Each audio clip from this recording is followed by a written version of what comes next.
There's been some deeply unsettling news floating around lately, and some stories just hit harder. Today, we're doing a deep dive into one of those, the really tragic ambush on firefighters up in Coeur d'Alene, Idaho.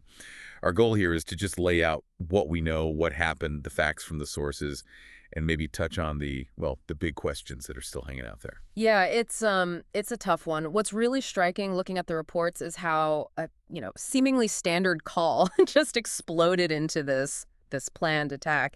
It was Sunday, June 29th, 2025.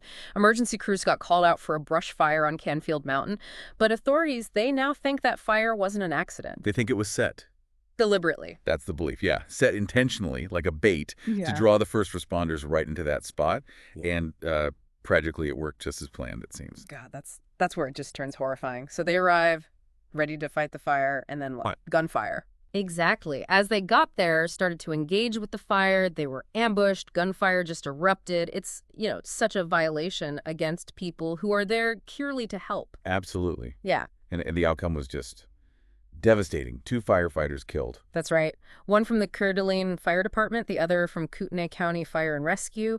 A third firefighter was hit too, critically wounded. The good news there, though, is that their condition is now listed as stable. Okay, well, that's something, at least. But still. Yeah. 2 lives lost. Just like that. It really makes you pause, doesn't it? Attacking the helpers. It really does. And the sheriff, he pointed out that suddenness, that complete lack of warning, meant they had no chance to react or defend themselves. He called it a complete ambush. So naturally, the focus immediately shifted. Who did this? Why? Right. Law enforcement quickly zeroed in on a suspect. Wess Roley, 20 years old, he lived in Coeur d'Alene, moved there in 2023, apparently for his father's tree trimming business. And here's a really sad detail the sources mention. Roley had apparently expressed interest before in becoming a firefighter himself, but officials are saying his life had, and this is a quote, unraveled in the months just before the attack. Unraveled. Do we know what that means, like, specifically? Because that feels important, even if it doesn't explain this. It does feel important. The reports mention things like significant financial problems, maybe growing isolation. So signs of personal trouble, definitely. But like you said, it doesn't connect the dots to this specific act. It still leaves that big why unanswered. Okay. So what happened to Raleigh after the shooting? Well, it triggered this huge manhunt, massive response. Over 300 officers, FBI agents involved, searching that mountain terrain. It wasn't easy, apparently, but eventually they found Raleigh. He was deceased up in the mountains near the scene. Near the scene. Yeah. And there was a firearm nearby. The belief is that he died by suicide, which, in some ways just closes one door but leaves all the really difficult questions wide open. Right. Because it means we might never get that motive directly from him. And investigators, they haven't found anything yet, right? No manifesto, no note. Nothing like that has been reported, no. Zero evidence of writings or anything explaining his actions. It just reinforces what the sheriff said. Complete ambush. No warning signs beforehand that anyone picked up on. And the wildfire itself must have made the investigation incredibly difficult. Oh, absolutely. That's a key point in the sources.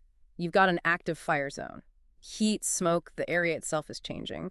That can destroy evidence or at least make it incredibly hard for the crime scene teams, both state and federal, to process everything properly. So that lack of a clear why, combined with the challenges on the ground, it's just deeply unsettling for everyone there. You can only imagine. How's the community holding up? Coeur d'Alene must be reeling. Understandably, yeah. Deeply shaken is how it's described. You saw residents lining the streets, paying tribute to the fallen firefighters. Powerful stuff.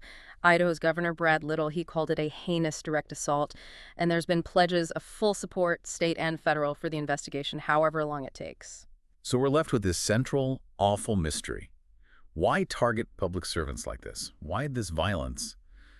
The motive remains completely unknown. Completely. And, beyond the immediate shock and grief, the sources also mention the wider impact. Emergency services across the state are looking hard at safety protocols now, thinking about mental health support for their crews, too. It sends ripples. It really makes you think, doesn't it? How does a community, how do people grieve and start to heal when that fundamental question, the why behind it all, just isn't there, when it might never be answered?